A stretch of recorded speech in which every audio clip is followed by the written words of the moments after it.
Here's a few news articles. Get rid of this garbage. All right. So I wasn't aware of this, but you can overclock your graphics processing unit, and if you do, of course, it will overheat and you have to add some cooling. But in order to do that, you have to replace the flash memory on the graphics card, and the graphics card manufacturers have been trying to make this more difficult, but apparently these hacking groups have successfully cracked the security feature on the newest NVIDIA GPUs, so you can reflash the BIOS on the graphics card and overclock it. So that sounds interesting. I don't know why they have to go out of their way to make it difficult. Seems to me like it would just be to their advantage for people to overclock their card and burn it up and have to buy another. But anyway, that's the current situation. That's how I got my PhD, in fact. When I needed to do my PhD, I needed a source of very bright infrared, and I did it by greatly exceeding the specifications of an infrared diode and putting in outrageous amounts of cooling to get what I needed. So it makes a lot of sense to me to do that, as long as you understand you're taking a risk of destroying your hardware. So I didn't know this. Migraine pills apparently work by constricting blood vessels in your brain and therefore increasing your blood pressure. So if you have high blood pressure, you shouldn't take them. So that's a thing to know. I remember maybe 40 years ago when I was in grad school, one of the students in my PhD program at the University of Illinois went and did an informal survey, and he found that 100% of the more than 100 students in the physics program were nearsighted, and 100% of them had migraines. Both of these things, I think, are caused by doing a lot of reading. So it affects a lot of the kind of people that are probably in these technical programs. I've never tried migraine drugs, although I have suffered from migraines, but I never tried specific migraine drugs. That'd be a thing to know. So this is something that surprises me. I mean, like a lot of people, when machine learning came out, it seemed to me like you could just take a machine learning model and connect it to something like the latest financial news and I don't know, stock market reports of companies having IPOs and just other things like that, and just feeding all that data and have it predict which stocks are going to go up. That would seem to be logical. Apparently that hasn't worked at all. There are several stock groups that are in fact powered by AI, and apparently the attempts to do that have been terrible and they've lost money. Haven't kept up with just index funds. So that's interesting. It would be sort of interesting to learn a little more about exactly what these guys did, but I'm willing to assume they did something sensible, and yet it still didn't work. So that's interesting. Program trading before this had a large effect on the stock market, so much as to cause a flash crash and cause a whole bunch of stock trading to have to be canceled and done over.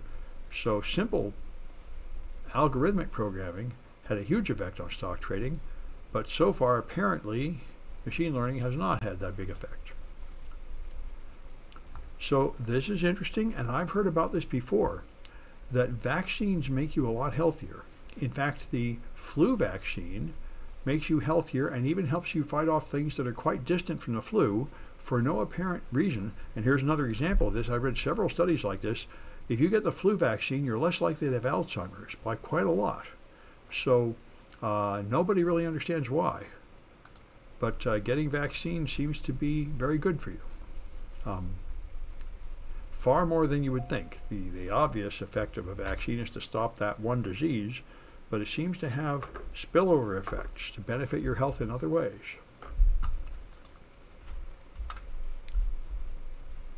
So Microsoft, I've noticed this, everybody's complaining. I mean, I quit living on Windows years ago, but I taught Windows tech support for many years. And I've noticed how around Windows 11, Microsoft is now filling Windows with ads and garbage, and they're filling the install process with irritating junk, like forcing you to make a cloud Windows account and things like that. And now they're saying it's now down to the point where there is no such thing as a clean install of Windows. Windows will irritate you with a whole bunch of garbage, and then if you don't agree to all this advertising junk, it will come back later after you've installed it to bug you more, which is something Microsoft's been doing very badly for a while. To the extent that when they were trying to force people to move from Windows 8 to Windows 10, They would even pop up a box saying, do you want Windows 10, yes or no? And if you say no, it would upgrade you anyway. So they're really ruthless. Yeah, if someone's trying to add 123, then what you should do, we already had an event to explain what's going on with 123.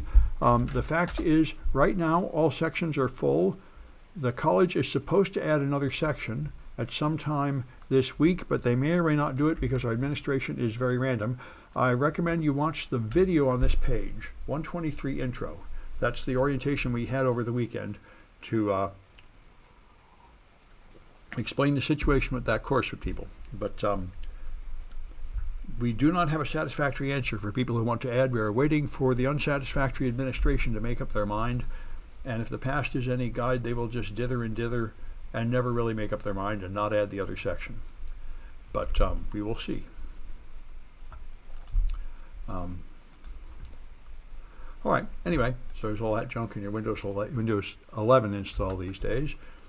And people dump tons and tons of illegal stuff in, I think, the Tenderloin in San Francisco. And so people are starting to use drones to patrol the area to catch people dumping stuff.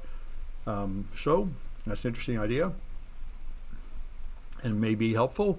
I don't suppose, I don't know, anyway, they can certainly tell that there's junk there and send somebody to pick up the junk. As far as like blaming somebody and arresting them, nobody's talking about that, and I don't know if drone footage would be useful for that, unless it was taken by an official city drone.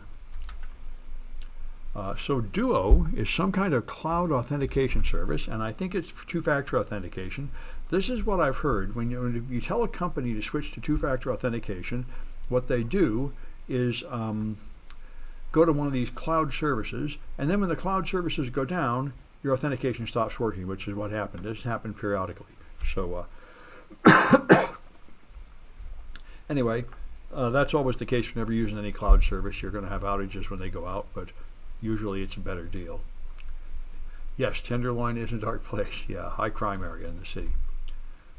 So Google has added AI to their search. They've been shamed into it by ChatGPT and Microsoft that's thrown it in regardless of how lousy it is, and now they're demonstrating how terrible it is. As you know, I think it was Ron DeSantis that tried to say slavery was good for people and taught them useful skills, because his whole thing is unbelievable bigotry towards trans people, gay people, black people, and just everybody. That's how he thinks he's going to win the White House, is by trying to be even more bigoted than Trump. And so he created this meme that the benefits of slavery, and Google would cough up the benefits of slavery because it's machine learning, and I guess it found that somewhere to copy it. They also were able to ask it for recipes using poison mushrooms, and it would just cheerfully give you a recipe telling you how to cook these poison mushrooms full of false statements like you can soak them in water to get rid of the poison. So this I've heard quite a lot. This is why Google didn't want to bring out any of these AI tools at all. They've had them for a while, and in Google's opinion, they were not ready to bring them out because they weren't safe enough. However, another fact is Google couldn't figure out how to put ads on them, so they were going to parasite away its search business, which is how Google makes all their money. So it may not be pure altruism that made them reluctant to bring them out. But anyway, they're out now, and we should all be learning how to use them, but you got to watch it because they tell you terrible things. They make terrible mistakes. So Baghdad had LED advertising screens, and a hacker managed to show pornography on it briefly, which was a very big deal in Iran, where they have very strict decency and morality laws.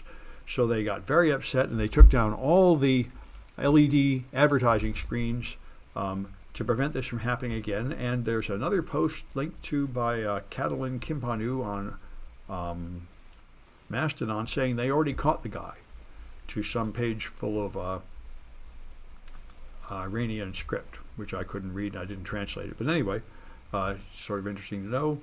They found a way to hack it.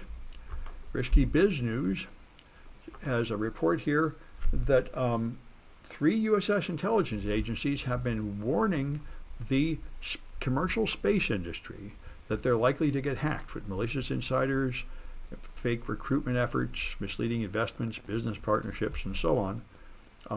So they mentioned various things you'd see here. This has happened periodically, that threat actors attack your cybersecurity staff. I've seen them try to get you involved in research programs that are fake, try to get you to go to other countries, to go to conferences that are fake, and so on. There's many tricks to try to involve your cybersecurity staff in something crooked or just steal their credentials and get into your company and such. So apparently this is now targeting the space sector because there's money in the space sector these days, I think. All right, I think that's enough. Let me stop the news.